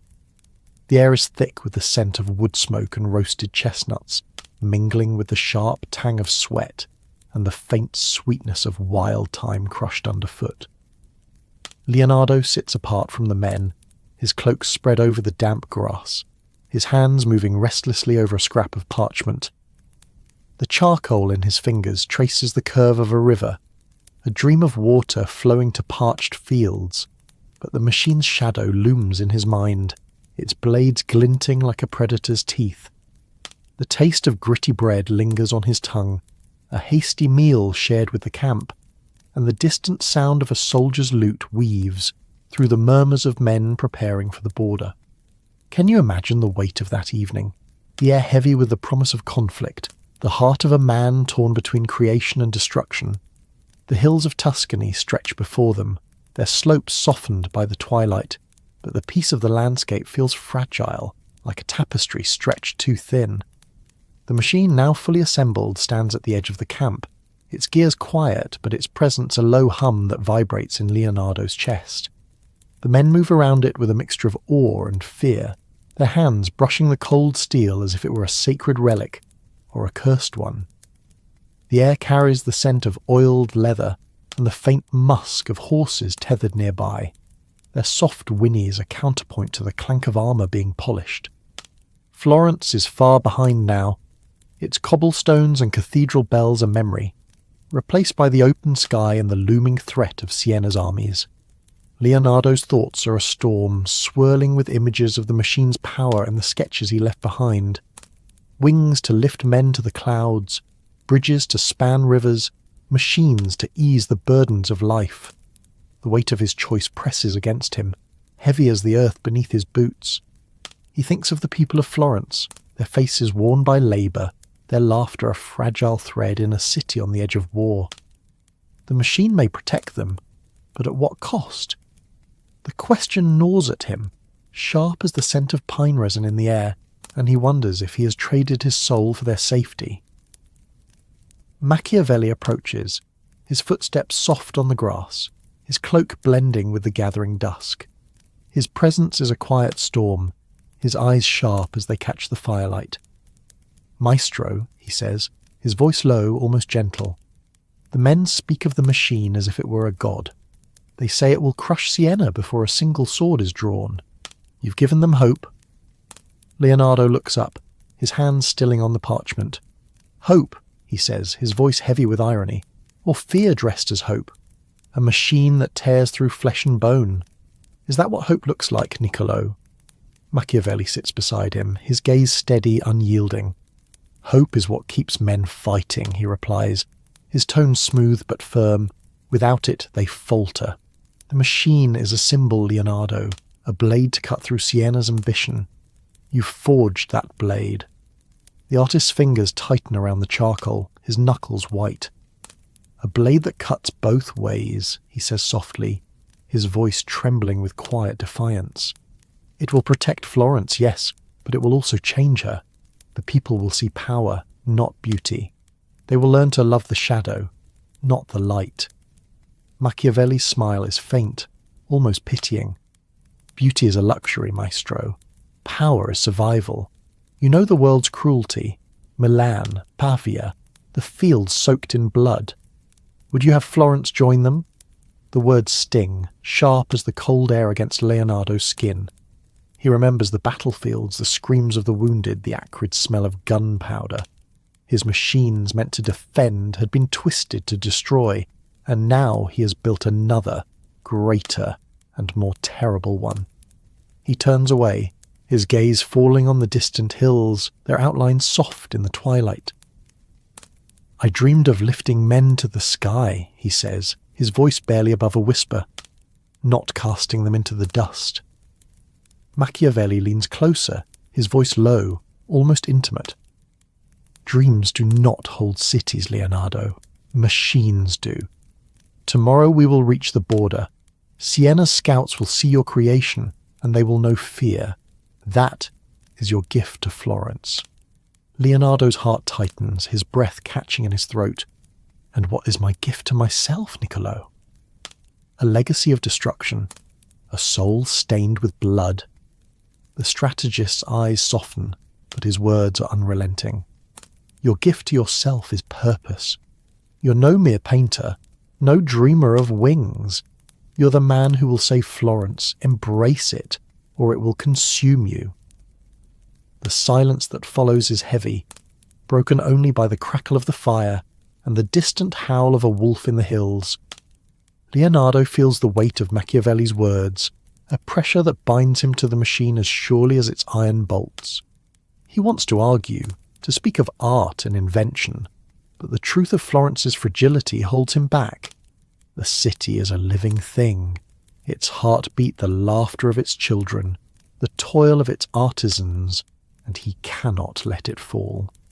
As Machiavelli slips back into the shadows, Leonardo returns to his sketch, his hand moving almost against his will. He draws a canal, its waters flowing to feed thirsty fields, but the lines blur into the jagged edges of the machine's blades. The air grows colder, the scent of smoke and earth grounding him in this moment, and he wonders if he can ever escape the shadow of his creation. Can you imagine the weight of that night? The firelight flickering on a man's doubts, the machine looming like a spectre in the dark. The morning breaks with a pale, hesitant light, the hills shrouded in mist that clings to the grass like a lover's touch. The camp stirs, the air alive with the scent of damp wool, and the low murmur of soldiers breaking their fast. Leonardo walks among them, his cloak heavy with dew, his eyes tracing their faces, young men with calloused hands, older ones with scars that tell stories of battles past. The machine stands ready, its blades catching the first rays of sun, its frame groaning as workers adjust its gears. The sound is a low, ominous hum, a beast waking from its slumber, and Leonardo feels it in his bones. A young soldier, barely more than a boy, approaches him, his hands trembling as he adjusts his sword belt. "Maestro," he says, his voice rough with awe, "is it true the machine can crush 100 men in a single charge?" Leonardo hesitates, his heart heavy. "It can do many things," he says softly, his voice strained but kind. "But pray we never need to see it. A machine is only as good as the hands that guide it." The boy nods, his eyes wide, and returns to his post, leaving Leonardo with a pang of guilt. He wants to believe the machine is a shield, but he sees its shadow, the blood it will spill, the fear it will sow. He thinks of the children in Florence, their laughter echoing in the streets, and wonders what they will become in a world shaped by such a creation. Machiavelli rides up, his horse's hooves sinking into the soft earth, his eyes sharp. "The men are ready," he says, his voice cutting through the morning's quiet. "We move at midday. Will you join us?" Leonardo nods, his throat tight. "I will," he says, his voice low, almost a whisper, "but not to glorify it, to ensure it is used as I intended, for protection, not conquest." Machiavelli's eyes narrow, but his tone is calm. "As you say, maestro, but protection requires strength, and strength requires fear. You've built both. Let it be enough. The words linger in the air, sharp as the morning chill. Leonardo turns away, his gaze fixed on the machine, its blades gleaming like a warning. "I've built more than a weapon, Niccolo," he says softly. "I've built a question, one I fear I'll never answer." Machiavelli mounts his horse, his cloak swirling in the breeze, and rides off, leaving Leonardo alone with the machine and his thoughts. The camp is a flurry of activity now, men dousing fires, packing tents, their voices a low hum that blends with the creak of leather and the clank of metal. Leonardo walks toward the machine, his hand brushing against its iron frame, cold and unyielding under his touch. The air is thick with the scent of horses and damp earth, the taste of dust sharp on his tongue as he breathes in the morning's promise of rain. He feels the eyes of the soldiers on him, their whispers a soft tide, some awed, some fearful, some reverent. He wonders what they see in him, a saviour, a genius, or a man wrestling with his own soul. "Maestro," a voice calls, rough but respectful, and Leonardo turns to see the captain of the guard, his armour glinting in the weak sunlight. "The Signoria has sent word. They wish you to lead the machine's demonstration at the border, to show Siena our strength." Leonardo's heart tightens, his fingers clenching at his side. "A demonstration?" he asks, his voice soft but laced with unease. "To terrify our own men as much as the enemy?" The captain shifts, his gaze steady but uncertain. "To show we are not weak, Maestro. Siena's spies have been seen near our lands. Signoria believes a display of power will keep them at bay." Leonardo's eyes drift to the machine, its blades like the wings of a monstrous bird, its frame a testament to his genius and his torment. "Power," he murmurs, almost to himself. "Is that all we are now?" Machiavelli dismounts, his boots sinking into the mud, and steps closer. "Power is what keeps us alive, Leonardo. You know this. You've seen the fields of Milan, the blood on the stones. Would you have Florence join them?" The words cut deep, sharper than the blades of the machine itself. Leonardo remembers Milan, the screams of the fallen, the stench of death in the air.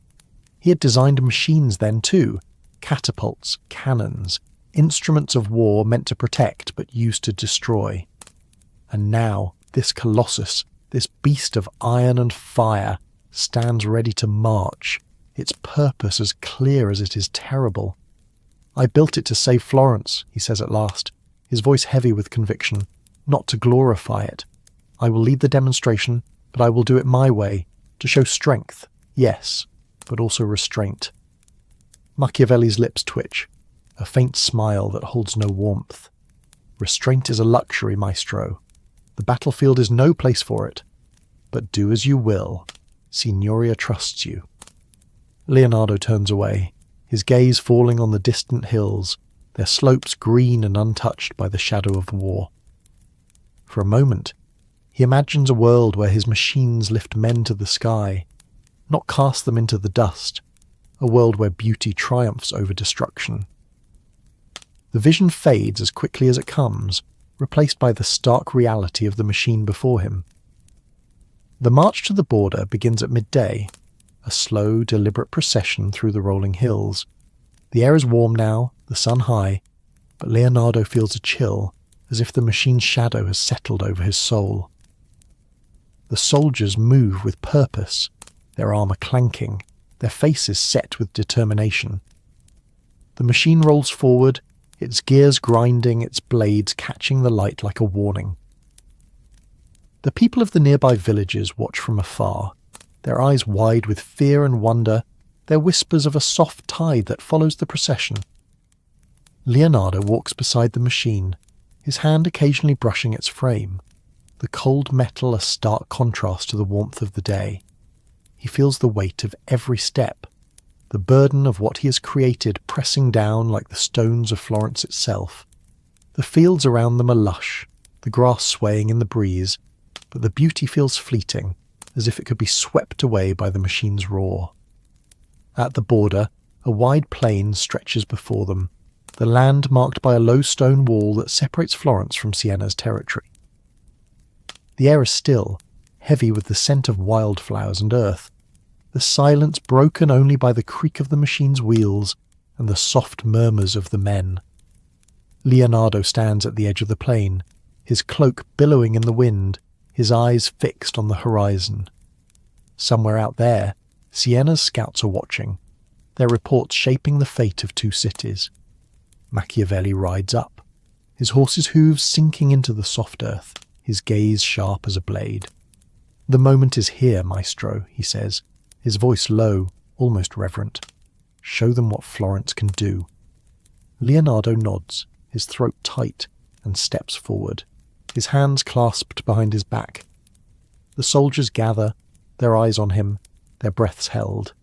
He feels their trust, their fear, their hope, and it weighs on him heavier than the machine itself. He raises his voice, soft but carrying, as if speaking to the plain itself. "This is a tool," he says, his words steady but laced with pain. "A tool to guard our homes, our families, our city. But it is not our heart. It is not our soul. Use it wisely, or it will consume us all." A murmur ripples through the crowd, a mixture of agreement and unease. The machine lurches forward, its blades slicing through the air, a demonstration of power that shakes the earth. The wooden targets set up on the plain splinter and shatter, their fragments flying like broken dreams.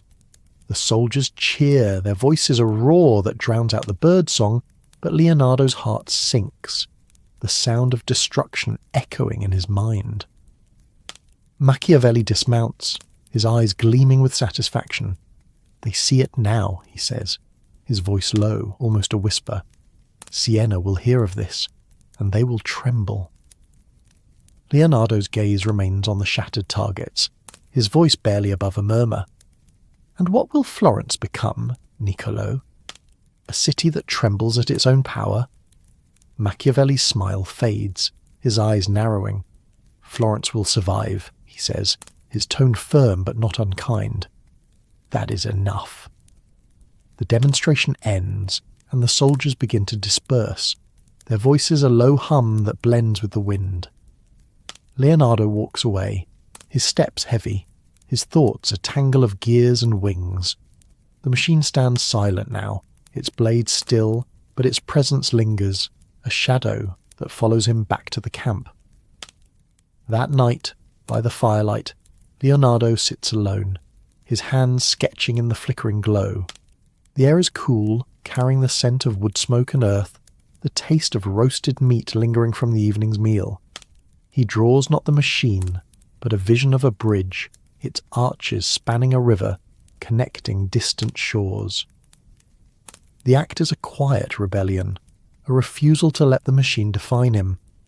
Yet its shadow remains, its blades etched in his mind, a question that will not fade. What if I had said no?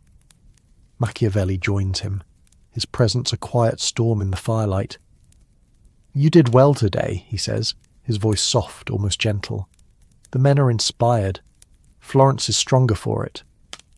Leonardo looks up, his eyes burning with a quiet fire.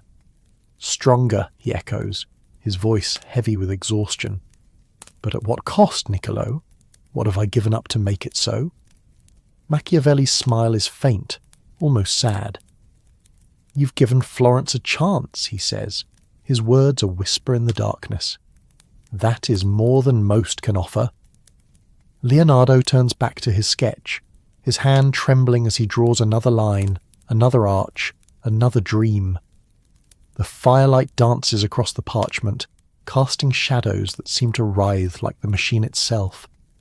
He thinks of the people of Florence, their lives hanging in the balance, and wonders if they will ever know the price he paid. The air grows colder, the stars brighter, and he feels the weight of his creation, a burden he cannot set down. As the camp settles into a hush, the night wraps around Leonardo like a heavy cloak. The scent of pine and distant rain, a quiet comfort. He lies on the earth, the grass cool against his skin, and gazes at the stars, their light a faint promise in the vast dark. The machine looms nearby, its silhouette a stark outline against the sky, and he wonders if it will bring salvation or ruin.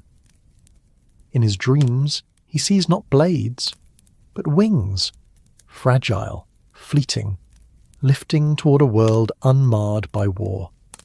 Where are you, dear listener, as this tale unfolds in the quiet of your night? Let the stars guide you to rest, and may the weight of choices fade into the soft tide of sleep.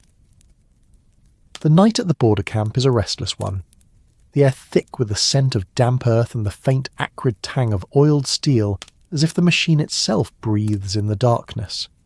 Leonardo lies awake, his cloak a thin shield against the chill of the ground, his eyes tracing the faint glow of stars through the canopy of clouds. The camp is quiet now, save for the occasional crackle of a dying fire and the soft murmur of sentries pacing the perimeter. The taste of bitter herbs lingers from a tisane he drank to calm his nerves, but it does little to ease the weight in his chest. The machine looms at the edge of the camp, its silhouette a jagged scar against the night sky, its blade silent but ever present in his mind. Can you feel the stillness of that night, the air heavy with unspoken fears, the heart of a man wrestling with the shadow of his own creation? The plain stretches beyond the camp, its grasses swaying in the breeze, a deceptive calm that hides the tension of the border. Siena's scouts have been sighted, their figures fleeting shadows in the hills, and the soldiers whisper of armies gathering just beyond the horizon. The machine, Leonardo's colossus of iron and fire, is Florence's answer, a weapon meant to inspire fear, to hold the line, to protect the city he loves. Yet each creak of its gears, each glint of its blades, feels like a betrayal of the dreams he once sketched. Wings to touch the sky, canals to nurture the earth. The scent of wild thyme crushed underfoot mingles with the smoke of the campfires, grounding him in this moment, but his thoughts drift to Florence, to its cobblestone streets, and the laughter of its children, fragile as a spider's web. Morning dawns with a pale, hesitant light, the hills shrouded in mist that clings to the grass like a lover's sigh. The camp stirs, the air alive with the scent of damp wool and the low clatter of soldiers preparing for the day. Leonardo rises, his bones aching from the hard earth, his cloak heavy with dew. He walks to the machine, his hand brushing its cold frame, the metal unyielding under his touch. The soldiers move around him, their faces taut with anticipation, their hands polishing armour or sharpening blades. The sound of a whetstone against steel is a sharp, rhythmic scrape, a counterpoint to the distant call of a lark. Leonardo feels their eyes on him, their trust a weight heavier than the machine itself. He wonders what they see, a genius, a saviour, or a man haunted by his own handiwork. Machiavelli finds him there, his horse's hooves sinking into the soft earth, his cloak dusted with the morning's mist. His presence is a quiet storm, his eyes sharp as they catch the weak sunlight. "Maestro," he says, his voice low, almost reverent. "The Signoria has received word from their spies. Siena's forces are closer than we thought. They may test us before the week is out. The machine must be ready." Leonardo's heart tightens, his fingers clenching at his side. "Ready," he echoes, his voice soft but laced with unease. "It is ready, Niccolo. But for what? To scatter Siena's men like leaves, or to sow fear in our own hearts?" Machiavelli dismounts, his boots sinking into the mud, and steps closer. "Fear is a weapon, Leonardo," he says, his tone smooth but unyielding. "It holds Siena at bay, keeps Florence standing. You built that weapon. Do not shy from it now." The artist's gaze drifts to the machine, its blades like the wings of a monstrous bird, its frame a testament to his genius and his torment. "I built it to protect," he says, his voice trembling with quiet defiance, "not to revel in fear. If it must speak, let it speak of strength tempered by mercy." Machiavelli's smile is thin, a blade's edge. "Mercy is a dream for peacetime, Maestro. War demands more. You know this. You've seen the fields of Milan, the blood on the stones. The words cut deep, sharper than the machine's blades.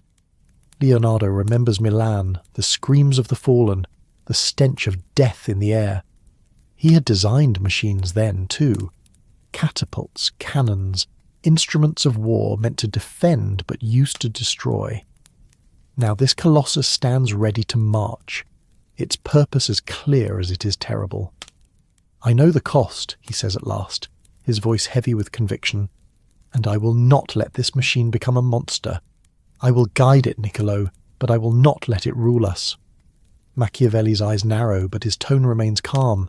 "Guide it then," he says, his voice low, almost a whisper. "But know that the battlefield is no place for dreams. Siena will not hesitate, and neither must we." He turns away, his cloak swirling in the breeze, leaving Leonardo with the weight of his words. The day is spent in preparation, the air thick with the scent of oil and iron as the soldiers ready the machine for what may come. Leonardo oversees every detail, his hands guiding the workers, his voice calm but firm. The machine's gears are oiled, its blades sharpened, its frame reinforced with wooden struts. The sound is a low, ominous hum, a beast stirring in its sleep, and Leonardo feels it in his bones. The taste of dust coats his tongue, the heat of the forge a stark contrast to the chill of his thoughts. He thinks of the people of Florence, their lives hanging in the balance, and wonders if they will ever know the price he pays to keep them safe. A young soldier, his face scarred from some past skirmish, approaches Leonardo, his eyes wide with a mix of fear and awe. "Maestro," he says, his voice rough but earnest, "they say Siena's men fear your machine. They say it's a dragon that breathes fire. Is it true?" Leonardo hesitates, his heart heavy. "It is a machine," he says softly, his voice strained but kind. "It does what we command. Pray, we command it wisely." The soldier nods, his face uncertain, and returns to his post, leaving Leonardo with a pang of guilt. He wants to believe the machine is a shield, but he sees its shadow, the blood it could spill, the fear it will sow. As evening falls, the camp glows with the light of fires, their flames casting flickering shadows across the tents.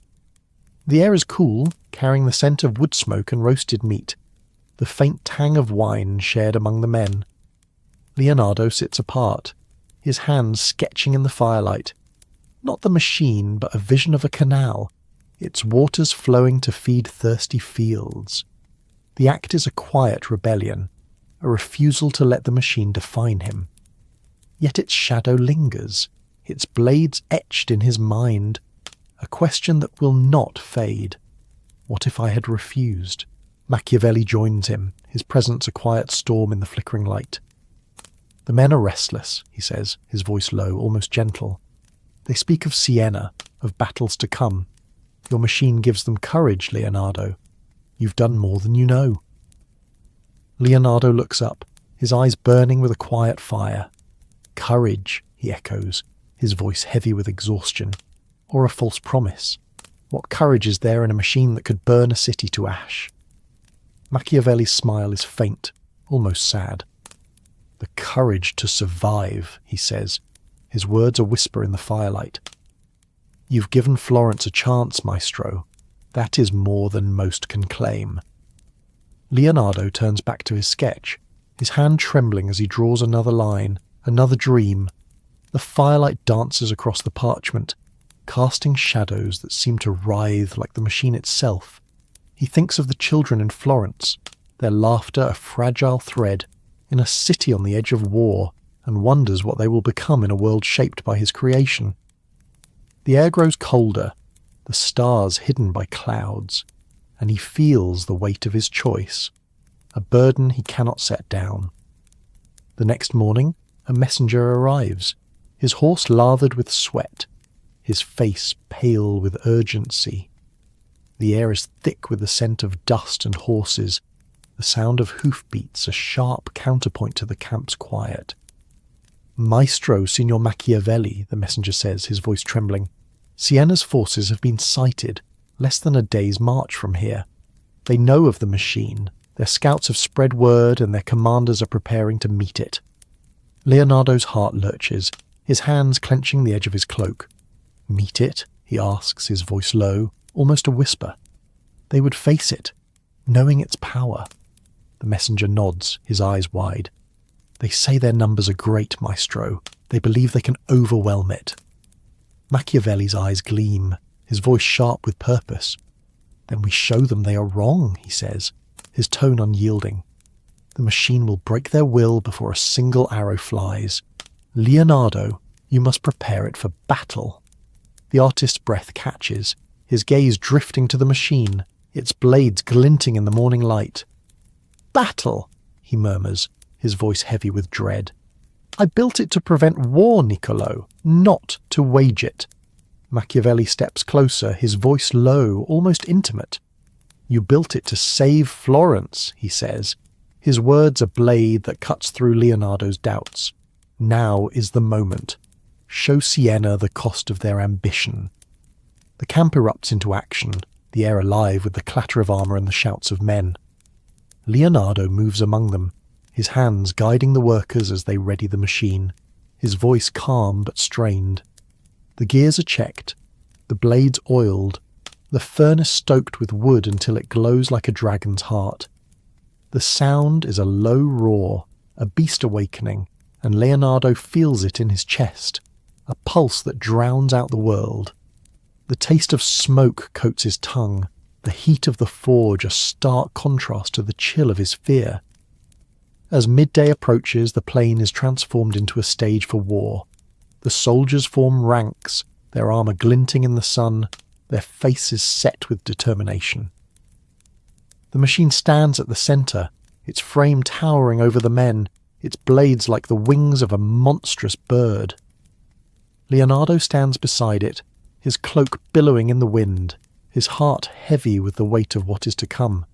The air is thick with the scent of wildflowers and earth, the silence broken only by the creak of the machine's wheels and the soft murmurs of the men.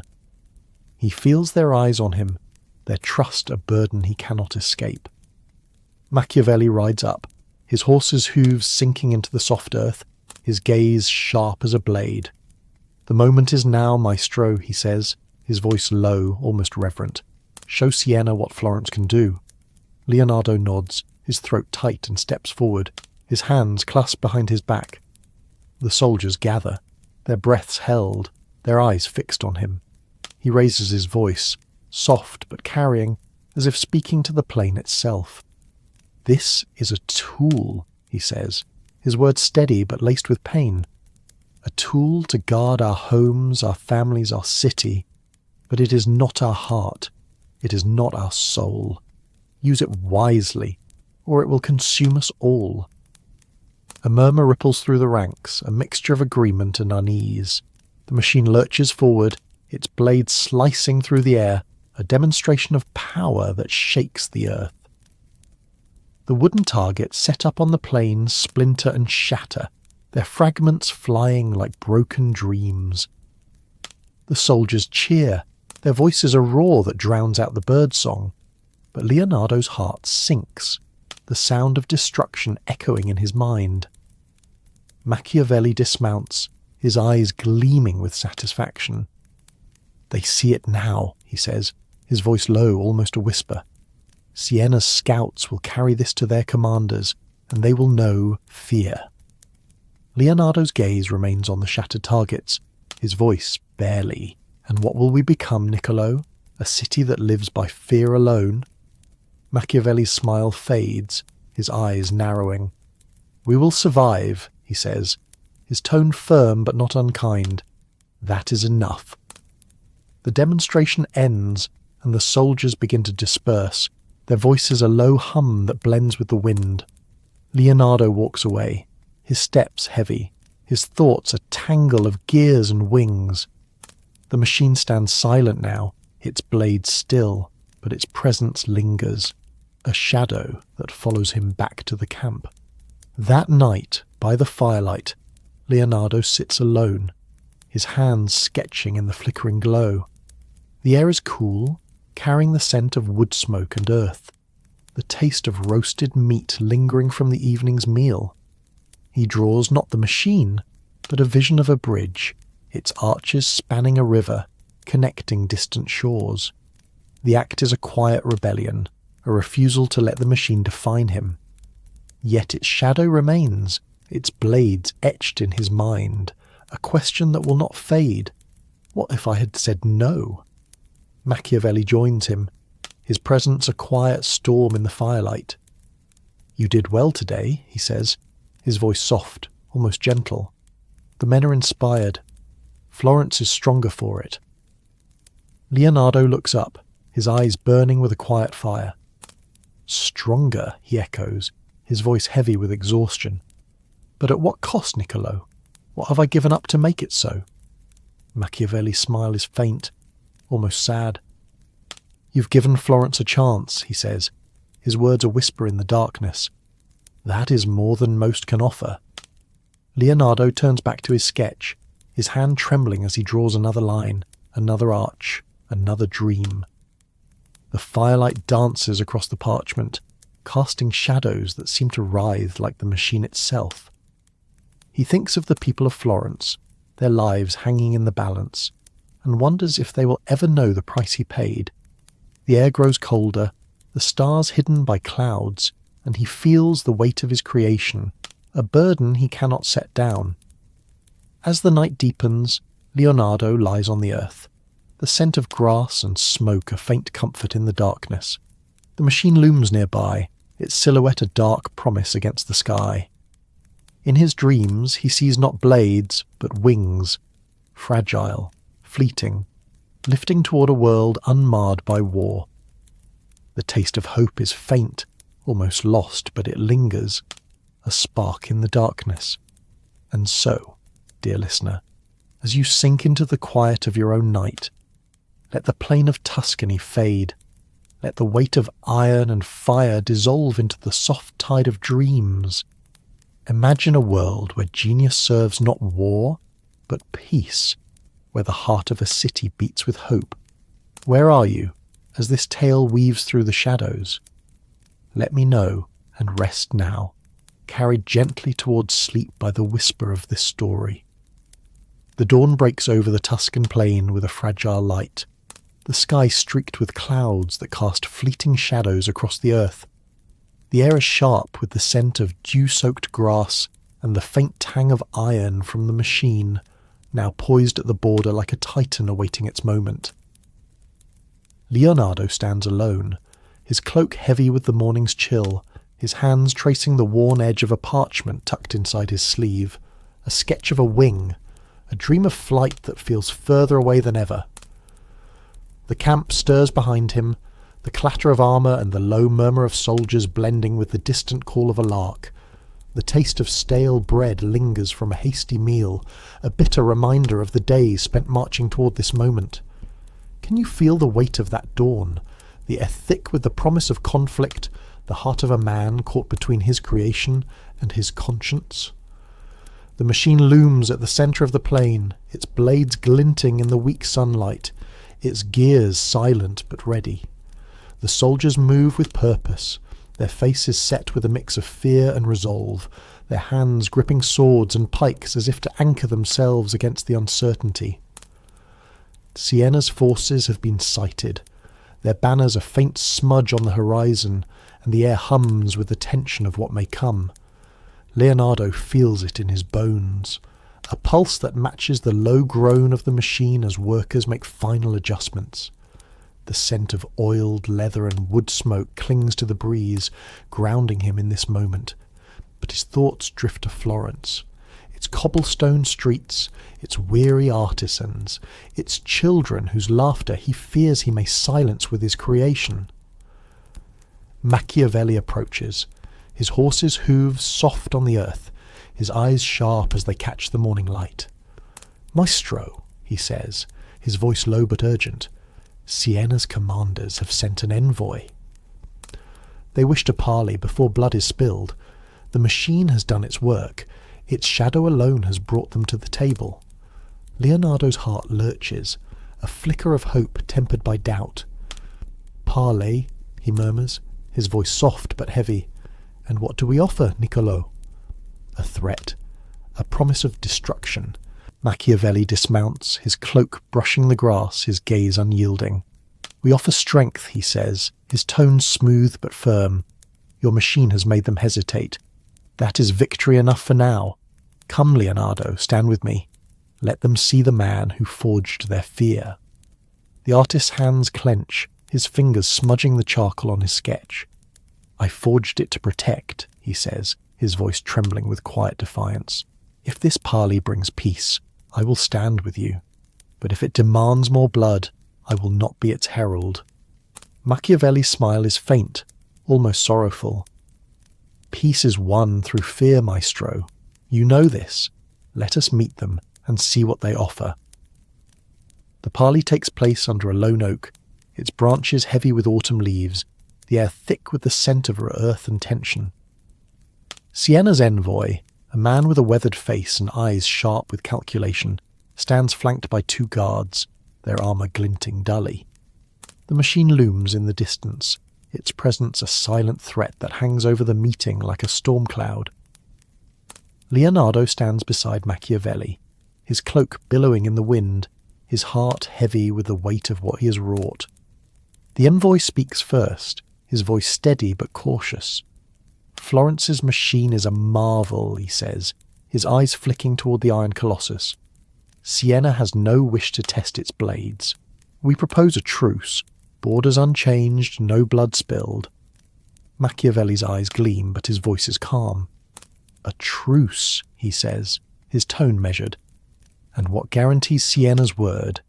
Your armies are close, your scouts bold. The envoy's jaw tightens, but he nods. We withdraw our forces, he says. In return, Florence keeps the machine from our lands. Let it be a shield, not a sword. Leonardo's breath catches, his gaze drifting to the machine. A shield, not a sword. The words echo his own hopes, fragile as the leaves falling around them. He steps forward, his voice soft but carrying. If Siena seeks peace, Florence will honour it, he says, his words steady but laced with conviction. The machine was built to protect, not to conquer. Let it rest. Machiavelli's eyes narrow, but he says nothing, his silence a concession.